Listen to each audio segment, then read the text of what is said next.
Your generous support makes this ministry possible. Thank you.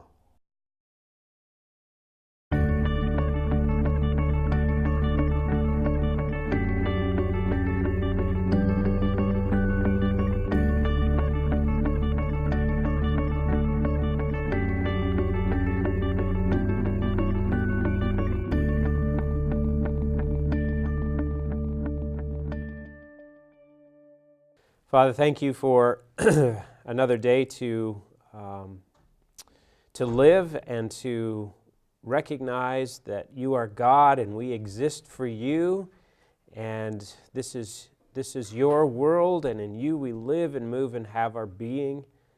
And you have been active not just in our generation, but in from the beginning. And so we pray that we would be able to recognize your hand not only in our own time, but also in history, and that we would continue to learn the lessons of history. Thank you for each student. I pray for strength and encouragement for them. We commit ourselves to you in Jesus' name. Amen. Okay, so we left off where last time? Do you remember? The Franks. Christianity among the Franks. Who's the key link there? Clovis, right. Clovis, you remember what happens with Clovis?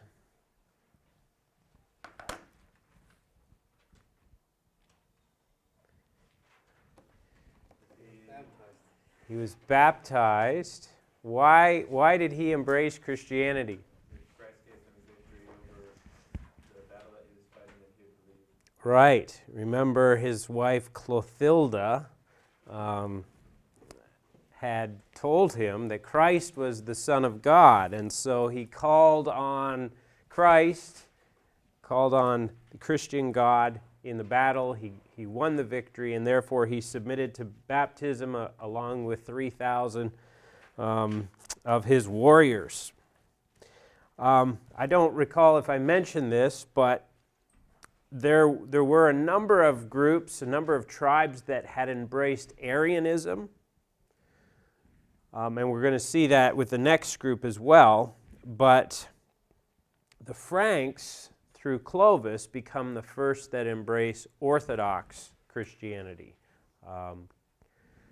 Chalcedon Christianity or Nicene Christianity.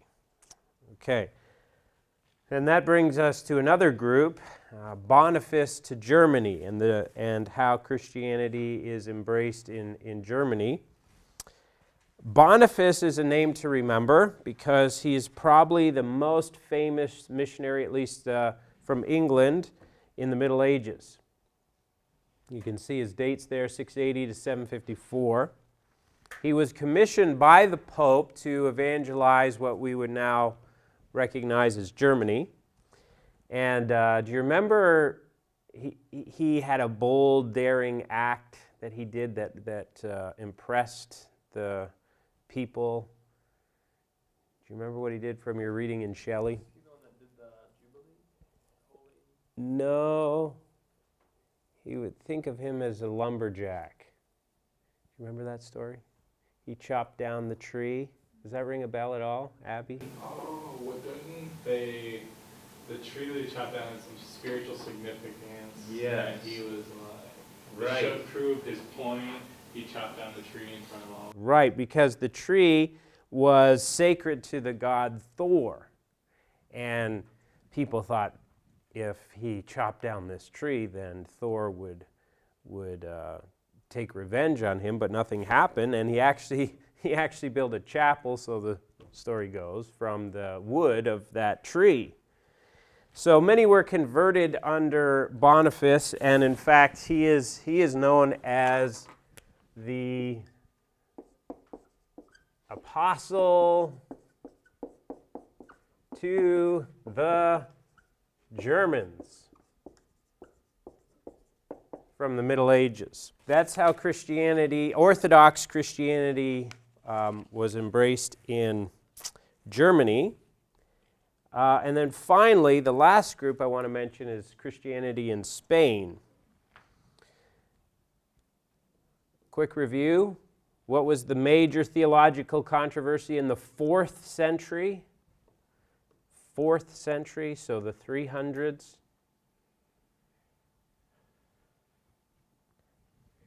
Arianism. Thank you. Arianism. You'll remember there was a time, you remember this chart? There was a time in the middle of the century when it looked like Arianism would win the day. After the Council of Nicaea, there was a resurgence of Arianism. But then you have, what helped stem the tide? Well, you see it up here, the work of the Cappadocians, and they should have Athanasius here as well. And then the Council of Constantinople ratified the Orthodox view of Christ. During this time, you have some of the Germanic tribes, the barbarian tribes, converting to Christianity, but Arian Christianity. So not Orthodox Christianity, but Arian Christianity. Particularly the Visigoths, and you can see where they are, if I can get my pointer to work here, in Spain. Okay? Eusebius of Nicomedia. You remember him? He was a friend and supporter of Arius.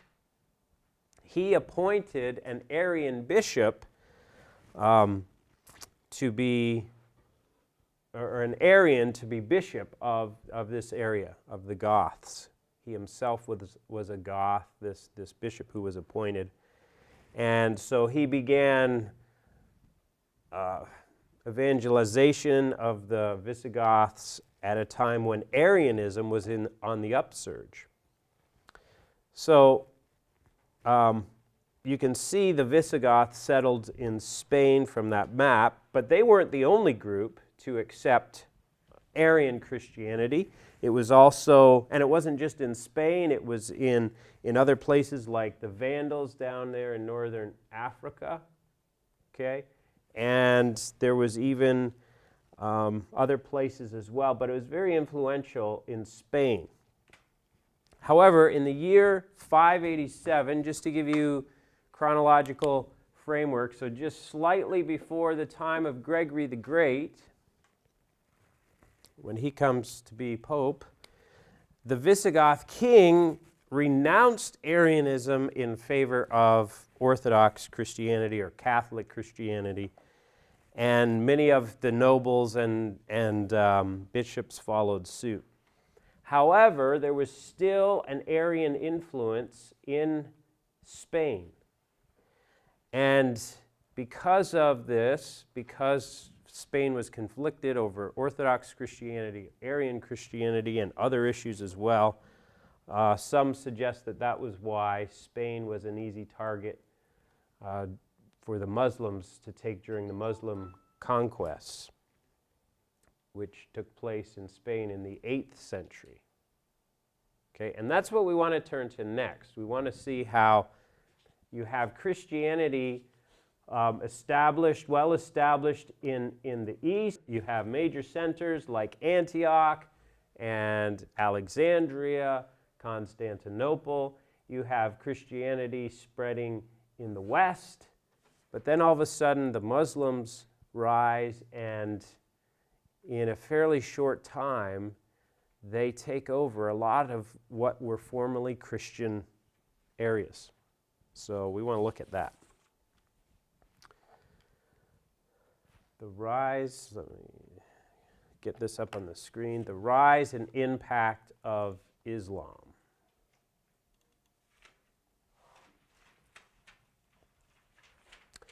What does the term Islam mean? Submission. Right. The idea of submission specifically to Allah, to God. What does Muslim mean?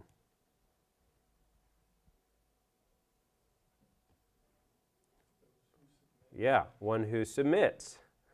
One who submits. And again, the idea is to God.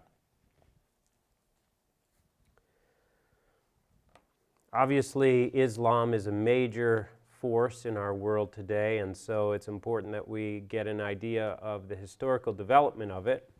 I don't claim to be an expert on the history of Islam or Islamic studies. Maybe we should have Miss Grove here today. She's visiting. It'd be great to have her visit and talk about her ministry with Muslims. But I think we can give you something of an overview, and that's what we'll try to do. Muhammad, let's begin with Muhammad. Obviously, that's a place to begin when you're talking about the rise of Islam. Muhammad, the prophet of Islam. He was born in Mecca about the year 570.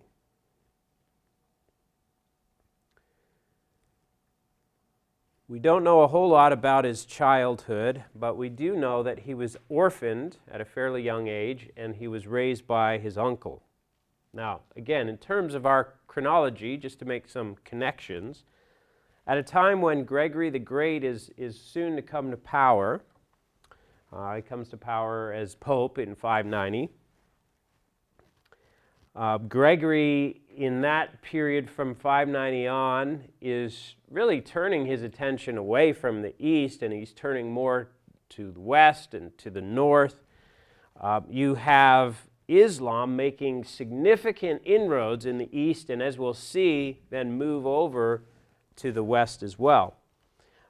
Now, it's difficult to know a lot of facts about Muhammad, because the sources from which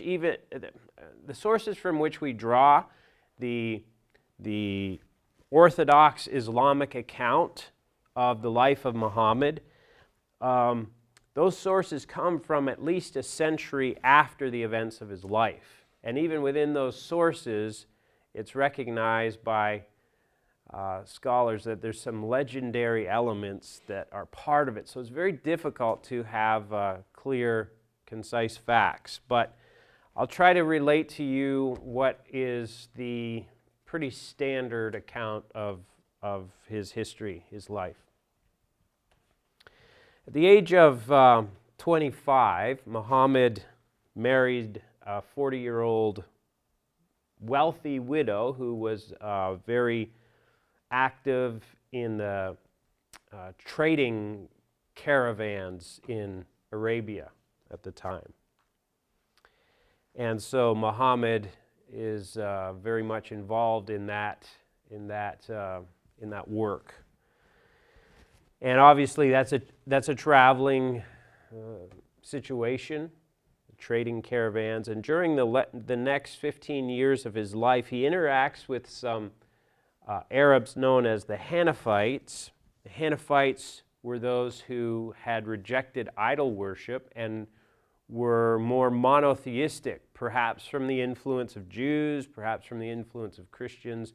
But at the time, Arabia was very polytheistic. Mecca certainly was. Yeah, John. Hanafites. The spelling I have is Hanefiftes.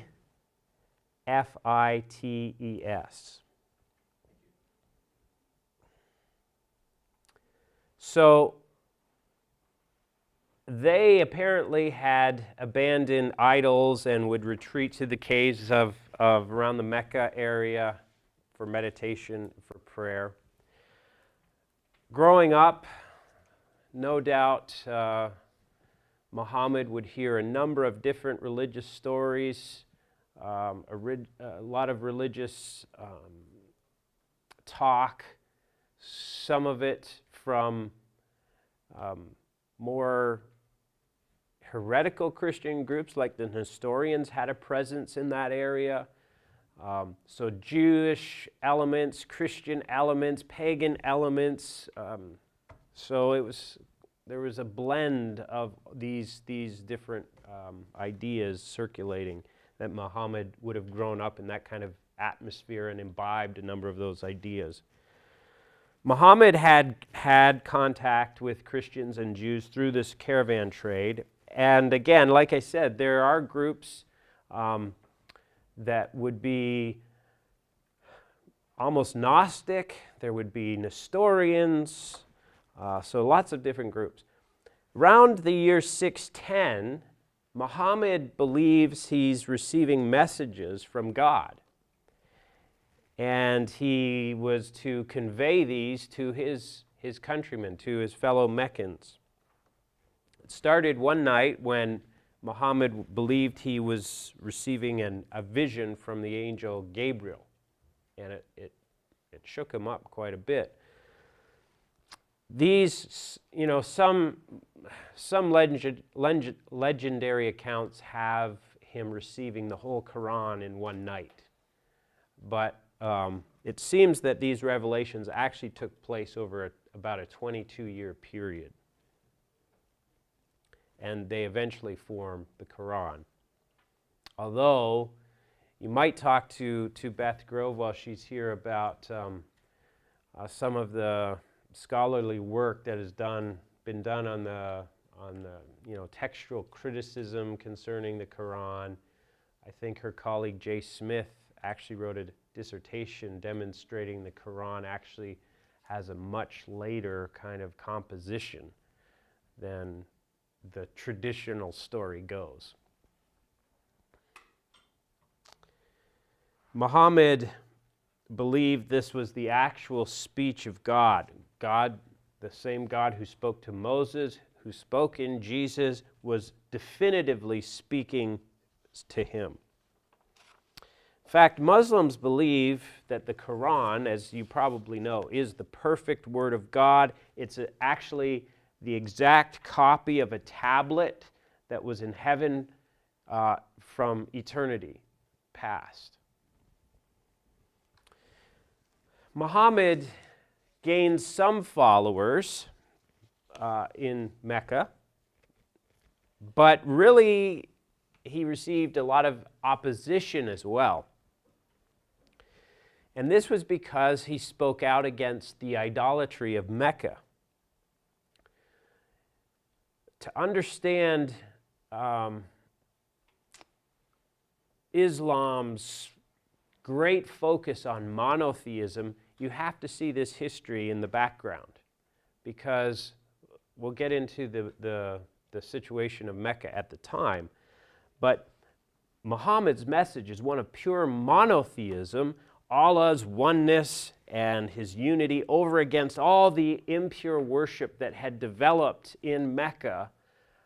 Apparently, the story goes that Abraham had established true, pure worship in Mecca, and that had been corrupted so that by the time of Muhammad, there was rampant idolatry and polytheism. So let me give you a little bit of background on Mecca, just so you know where Mecca is, if you're not sure. There it is on the map. Again, according to Islamic orthodoxy, Abraham and Ishmael had come to Mecca to establish the true worship of the true God, and they set up a site that's known as the Kaaba. I don't know if I pronounce these words right, but the Kaaba.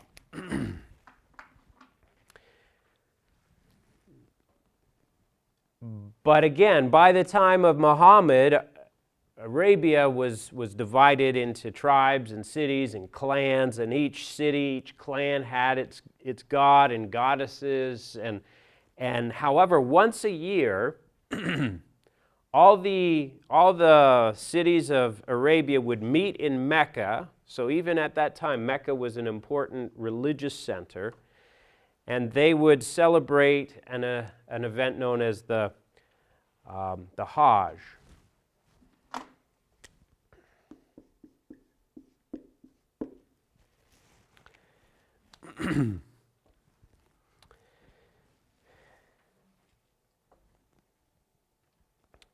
This, in Mecca, the Kaaba, and that's what it looks like now. Now it's the holiest place in Islam. It's the direction Muslims face during prayer. But at the time, Kaaba actually means cube. So you can see it's this cube-like structure, and I'm sure it's changed a lot over history from the time we're talking about in the 600s.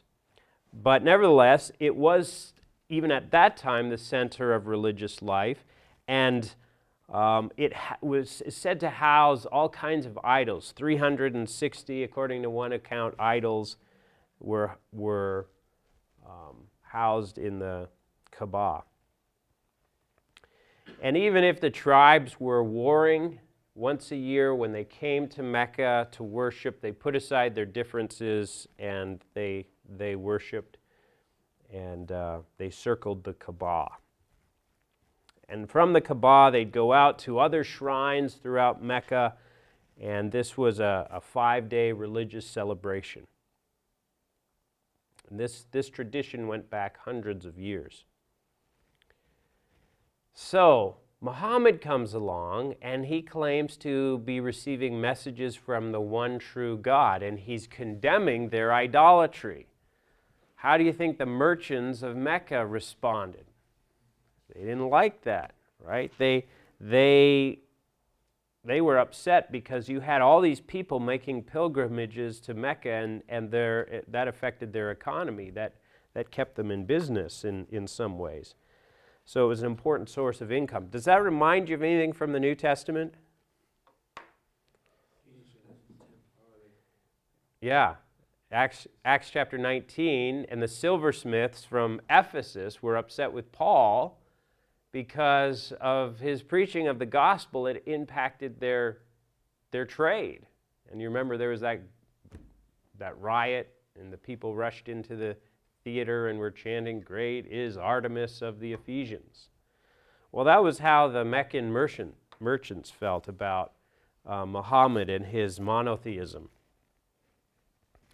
So there was a time that it got dangerous for Muhammad to stay in Mecca, and he was in real danger, threats, persecution, that kind of thing. And so a very important event takes place next that's known as the Hijra. I'm not sure how you say that. Hijra. Thank you. Where Muhammad leaves Mecca for Medina. It's called Medina now. At the time, it was called Yathrib. Now, Medina, I believe, is city of the prophet or something like that. You can see on the map where Medina is, about 210 miles north of Mecca. And so Muhammad and about 70 families left Mecca for Medina. And evidently, I don't know how true this is, but according to some accounts, the Medinas who would have had contact with Muhammad from the caravan trade accepted his messages and invited him to come to their city. He does. And so this journey, the Hijra, is in 622, marks the beginning of the Islamic calendar. So this is the start of Islam.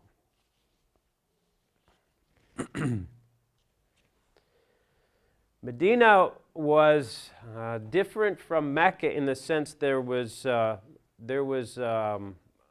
monotheism was more welcomed. There was a fairly strong Jewish presence and influence there. And so the Medinas welcome Muhammad and his message, at least some of them. Now, he's coming into, actually, the city at the time was, there was a number of disputes. Some of the tribes in Medina had clashed, and so when Muhammad comes, they invited him as a neutral outsider to arbitrate between these differing groups. And apparently, he was very effective in this role. Arbitration was successful, and so Muhammad becomes a key player in the politics of this area. And he adds a dimension to his leadership that he didn't have in Mecca, that is political influence. And so it's in Medina that the religion of Islam begins to take shape and to grow, and Muhammad's goal is to organize Medina around the principles of what he would consider to be a model religious society, a model Muslim Islamic society. And apparently the main rituals were formed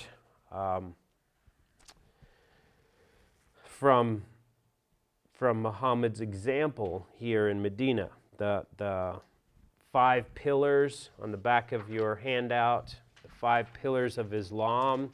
This was something that Muhammad practiced, and so the religion of Islam begins to be modeled after these practices as well. There were raids and wars and battles. The Meccans were attacking Medina, and Muhammad was leading his growing followers to raid the Meccans, and so there was conflict and war in this area, which led to further conflict. But there was also something that took place during this time that would, in a sense, set a precedent, and that is he expelled the Jews from Medina. Muhammad expelled the Jews from Medina. Apparently, the Jews had rejected his claims and had even negotiated with the Meccans.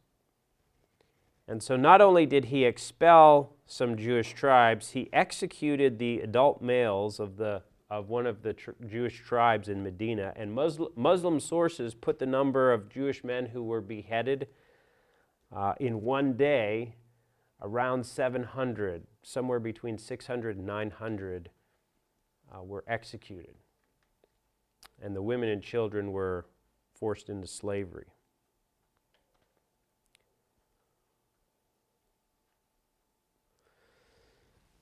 The next development is his return to Mecca. Apparently he had made pilgrimage a couple of times, once or twice to Mecca, but in 630 he returns with an army powerful enough to take Mecca. The Muslims expanded through allies, various Bedouin tribes and groups. Muhammad consolidated under the banner of Islamic monotheism. Well, at the same time, you have Meccan leadership dwindling, perhaps because of all the different tribes and the different goddesses and gods, and nevertheless, Muhammad presents himself as a strong leader, and they actually take Mecca.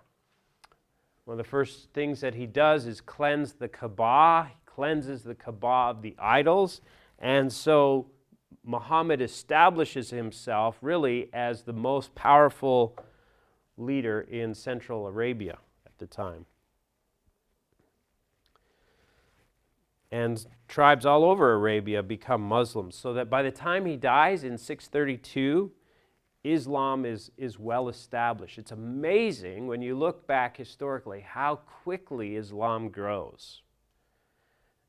You think just 8 years earlier he was expelled he had to flee Mecca. And 8 years later he returns and takes over. Again, he keeps Mecca central. Mecca was central because of the belief that Abraham had established worship there. The next development really is connection with the spread of Islam, or we could say Islam expands.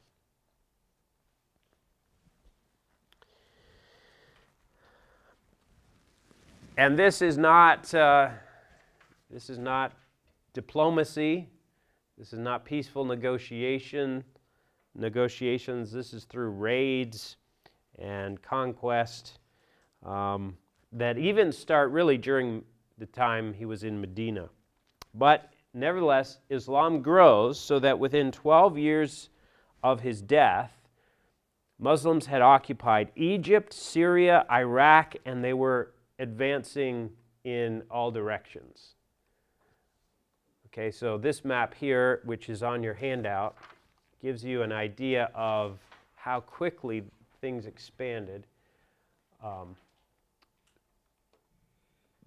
Muhammad himself dies in 632, so 2 years afterwards, but by 639, they had taken Alexandria. Alexandria was the second greatest Christian center, Christian city in the known world, second only to Rome.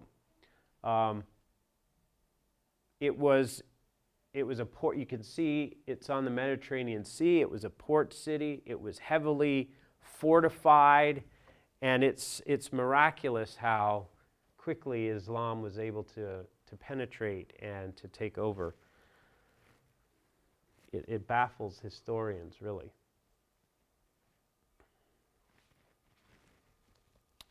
So these, as this map indicates, the spread of Islam, this is really known as the Muslim conquests or Islamic conquests.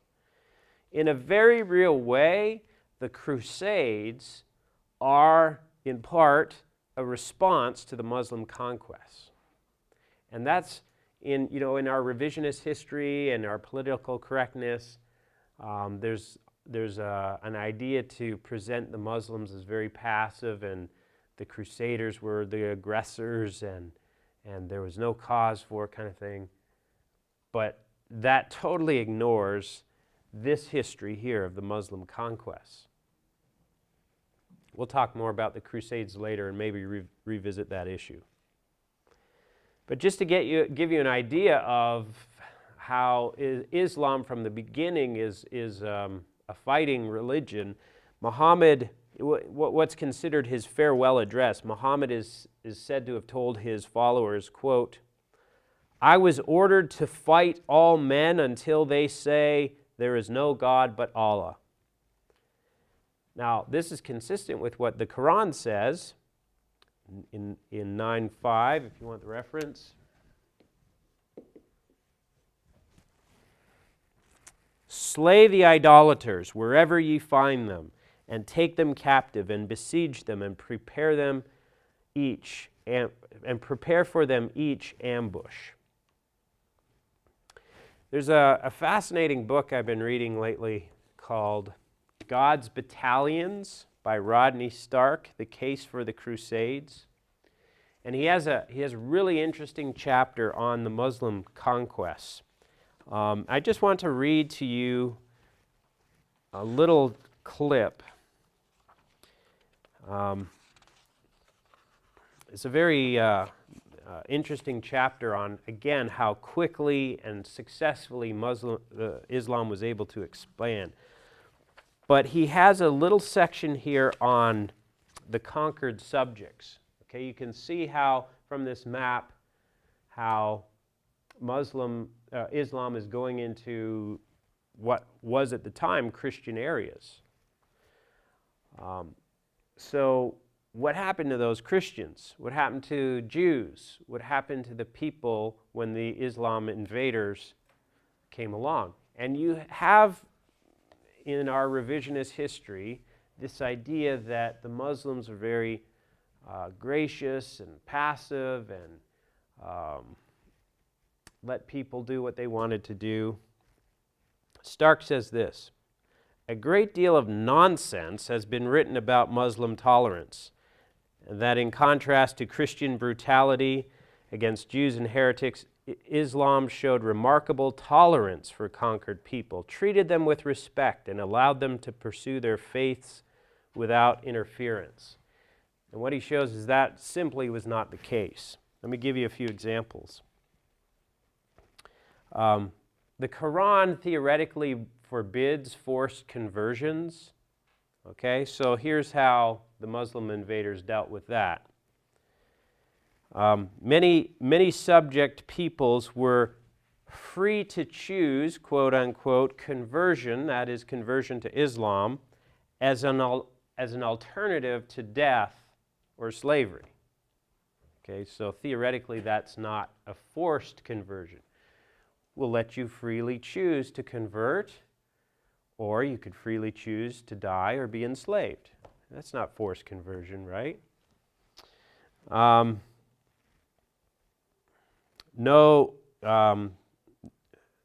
You couldn't, he's talking about some of the repressive conditions. He says, nor could any new churches or synagogues be built. Jews and Christians also were prohibited from praying or reading their scriptures aloud, not even in their homes or churches or synagogues, lest Muslims accidentally hear them. From very early times, Muslim authorities often went to great lengths to humiliate and punish Jews and Christians who refused to convert to Islam. It was their official policy to make them feel inferior and know their place. He says in 705, the Muslim conquerors of Armenia assembled all the Christian nobles in a church and burned them to death. And then he speaks of in the 11th century, there were mass killings of Jews, more than 6,000 in Morocco, and at least that many murdered in Granada. So what's the point of all that? It's not to say that Christians and others didn't sometimes use violence and things like that. This is what his point. This is not to say that Muslims were more brutal or less tolerant than were Christians or Jews, for it was a brutal and intolerant age. It is to say that efforts to portray Muslims as enlightened supporters of multiculturalism are at best ignorant. Right? That's the politically correct line today. That, oh yes, they were very gracious, and because they were multicultural. That's a 21st century value. It was not a value in the 7th and 8th centuries. So don't get tricked into believing that. By about 637-ish, Islam had control of Jerusalem. As you can see, they gained control of Alexandria, Antioch, Carthage, again, all key Christian centers. By 709, all of North Africa was in Muslim hands, which is remarkable. Remember who was the great theologian from North Africa? Augustine. And that becomes controlled by Muslims. Christianity would essentially disappear from North Africa. So this leaves essentially Constantinople and Rome as the key Christian centers. Now, I mentioned that Muhammad dies in 632. I think that's on your timeline. Yeah, right. It's on your timeline. And there's a problem because he apparently does not have a plan for succession. And so there's dispute in Islam even to this day over who the rightful successors to Muhammad were. He only had daughters. Here's another map that shows the purple is showing Islam expands up even into Spain. And then we'll talk about this star in a minute. Okay. But in terms of Muslims today, we often speak of the Sunnis and the Shiites, right? You're familiar with that. They have a number of differences, but some of the differences are still over the true successors of Muhammad. The Sunnis are the majority. About 85% of Islam is Sunni. And they accept as valid the caliphs or the successors from Muhammad's tribe. The Shiites only recognize Ali, Muhammad's son-in-law and cousin, as the legitimate caliph, successor. There were 3 previous successors before Ali that the Shiites reject. You don't have to remember, I'm just trying to give you an idea of what the differences are. The Shiites are a majority only in Iraq and Iran. And of course, there are several Shiite divisions. So don't think of Islam as this amazing monolithic movement. There are divisions and disagreements within Islam as well. 711, the Muslims invaded Spain. Again, you can see the purple shows them going up into Spain. By 718, the kingdom of the Visigoths had collapsed, and the Muslims, you can see, they're now eventually trying to go up into France. So Islam is a serious threat to the Christian world. Over here, Constantinople is concerned about holding off Islam. But by this time in the 8th century, it looks like Islam is also going to overtake the West. They've already got Spain, they've got North Africa, and if they get into France and down into Italy, game's over for Christians. So something happens, however, noted by this star on the map, that stems the tide. Do you remember what it was? I can't remember if this was in Shelley or not. Close. Charlemagne's grandfather. Something known as the Battle of Tours, 732. The king of the Franks was someone named Charles Martel, Charles the Hammer. He met the Muslim forces deep in France, Tours, and his army dealt the Muslim forces such heavy losses that they were forced to retreat back into Spain. And they were never again a major threat to Central Europe, although today they are. Not so much by conquest, but by reproduction. They go in and have big families, and the traditional natives don't. Mark Noel says this: while it's possible to exaggerate the decisive influence of this one battle, the Battle of Tours, it is also true that Charles Martel, along with his successors, came to be seen as the saviors of Europe. So the Pope was very grateful to the Franks, and we're going to see next time, Lord willing, how there's an alliance between the popes and the Frankish kings. And eventually Charlemagne is part of that history.